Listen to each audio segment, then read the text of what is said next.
220 सीटों में 150 सीटें राजस्थान के लोगों का हुआ, तो फिर कोई औचित्य नहीं इस राज्य के निर्माण का, कोई औचित्य नहीं विनोद बिहारी महतो, जयपाल सिंह मुंडा और दिसम गुरु शिबू सोरेन के आंदोलन का।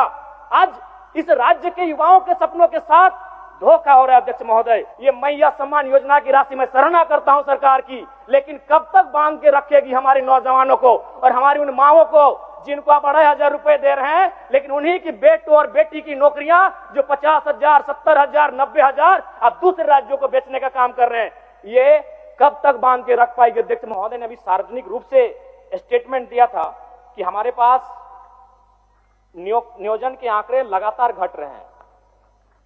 2022 की स्थिति थी कि हमारे पास 5,33,000 पदों का सृजन था, जो 2023 में घटकर 4,66,000 हो गया। और आज की बात करें, एक दिन पहले माननीय सदस्य सत्येंद्र तिवारी जी ने भी सवाल किया था और जवाब मिला, लगभग 45% जो पद हैं वो आज भी रिक्त हैं। आज तो ये कहीं ना कहीं चिंता का विषय है। दूसरी बात, पहला तो नियोजन के मामले में सरकार काफी पीछे है, और जो अगर हम नियोजन कर भी रहे हैं तो उसमें क्या हो रहा है अध्यक्ष महोदय, नियोजन नीति नहीं रहने के कारण हमारे राज्य के युवाओं के साथ बहुत बड़ा धोखा हो रहा है। इस राज्य की निर्माण का जो उद्देश्य था, वह उद्देश्य कहीं ना कहीं यह दिख रहा है कि हम उस उद्देश्य से काफी भटक चुके हैं। इस राज्य का निर्माण इसलिए नहीं हुआ था कि हमारे राज्य के युवा बेरोजगारी का सामना करेंगे, हमारे राज्य के युवा अन्य प्रदेशों में जाकर मजदूरी, दिहाड़ी मजदूरी करने का काम करेंगे। यहां तक युवाओं, नौजवानों, भाइयों की बात तो छोड़िए, आंकड़े यह बताते हैं कि हमारे राज्य में लगभग 75,000, जिनमें अधिकांश आदिवासी बहनें मुंबई में, गुजरात में, दिल्ली में, चंडीगढ़ में, उन बड़े शहरों में दाई घर में झाड़ू पोछा लगाने का काम करती है। एक केरल राज्य है जहां की बहनें अगर अपने घर की चौखट को लांघती हैं तो वो डॉक्टर बनकर किसी राज्य में जाती हैं। दूसरे राज्य की बहन बेटियां अगर अपने घर की चौखट को लांघती हैं तो वो किसी सरकारी पदों को धारण करके दूसरे राज्य में जाती हैं। लेकिन झारखंड के लिए चिंता का विषय है कि हमारे घर की बहु बेटियां अगर चौखट को लांघती हैं तो नौकरानी बनकर दूसरे राज्यों में जाती है। अध्यक्ष महोदय, ये आंकड़े बताते हैं। इसलिए मैं कुछ आंकड़ों के माध्यम से बताना चाहूंगा।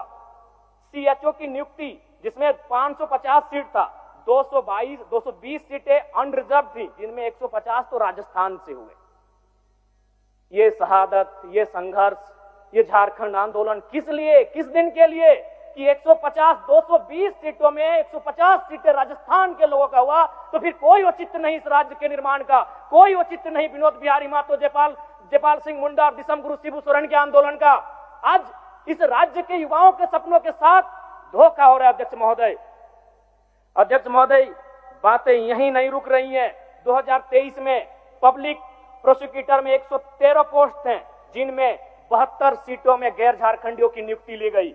गिरिडीह जिला में 2023 में 12 हाई स्कूल टीचर की बहाली ली गई, जिसमें 8 टीचर गैर झारखंड के थे। बोकारो जिला में उसी साल 13 हाई स्कूल टीचर की बहाली ली गई, जिसमें 9 बाहर के थे।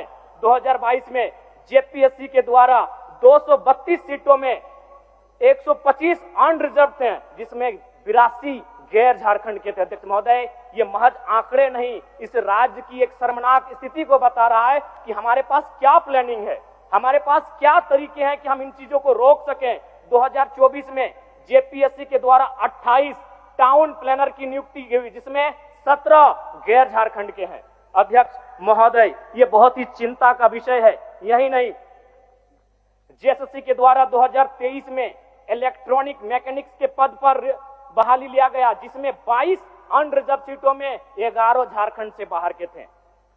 जेएसएससी के द्वारा 2023 में ड्राइंग प्रशिक्षण पदाधिकारी के पोस्ट पर नियुक्ति ली गई, जिसमें 43 अनरिजर्व सीटों में 22 गैर झारखंड के थे।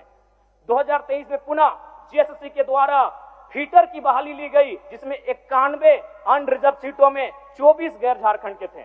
2023 में पुनः जेएसएससी के द्वारा वायरमैन की बहाली ली गई, जिसमें 5 अनरिजर्व सीटों में 4 गैर झारखंड के हुए।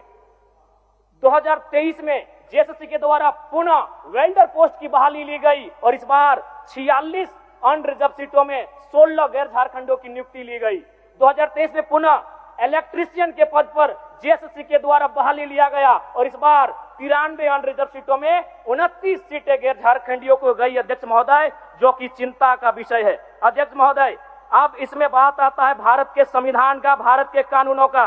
क्योंकि भारत का संविधान जो कि कहता है 16(2) हम धर्म, जाति, नस्ल, लिंग, वंश, जन्मस्थान या निवास स्थान के आधार पर सरकारी नौकरियों में भेदभाव नहीं कर सकते हैं। मैं भारत के संविधान का सम्मान करता हूं, लेकिन इसमें कहीं नहीं लिखा है कि हम भाषा के आधार पर भेदभाव नहीं कर सकते हैं। अध्यक्ष महोदय, राज्य सरकार को चाहिए कि जिला नहीं, अगर संभव हो तो प्रखंड में जाकर भाषा का चयन किया जाए और भाषा के आधार पर परीक्षा लिया जाए। भारत का संविधान कहीं आड़े नहीं आएगा, क्योंकि भारत का संविधान भाषा की बात नहीं करता है। भारत का संविधान धर्म, जाति, लिंग, नस्ल, जन्म स्थान और निवास स्थान की बात करता है। इसलिए अध्यक्ष महोदय, मैं सरकार को यह सुझाव देना चाहूंगा, अगर आपसे जिला स्तरीय नहीं हो पाता है तो आप प्रखंड में जाइए और वहां कौन सी भाषा बोली जाती है उस भाषा के आधार पर परीक्षा लीजिए।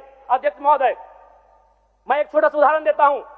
अगर परीक्षा में यह पूछा जाएगा कि आंख का तारा का मतलब क्या होता है, तो इस सवाल को उत्तर बंगाल के स्टूडेंट भी देंगे, बिहार के स्टूडेंट भी देंगे, गुजरात और राजस्थान के भी स्टूडेंट देंगे। लेकिन अगर सवाल पूछा जाएगा पकड़ तरे हाथ करे करे झांक, हाथ से छूटल माछ और बांधे गड़ल कांच, एकर माने की लगे, दूसरे राज्यों के स्टूडेंट नहीं कर पाएंगे। और दूसरी बात, सिलेबस सेट करना जेपीएससी, जेएसएससी का अधिकार क्षेत्र में आता है और जेपीएससी, जेएसएससी को मंतव्य देना सरकार के अधिकार के क्षेत्र में आता है।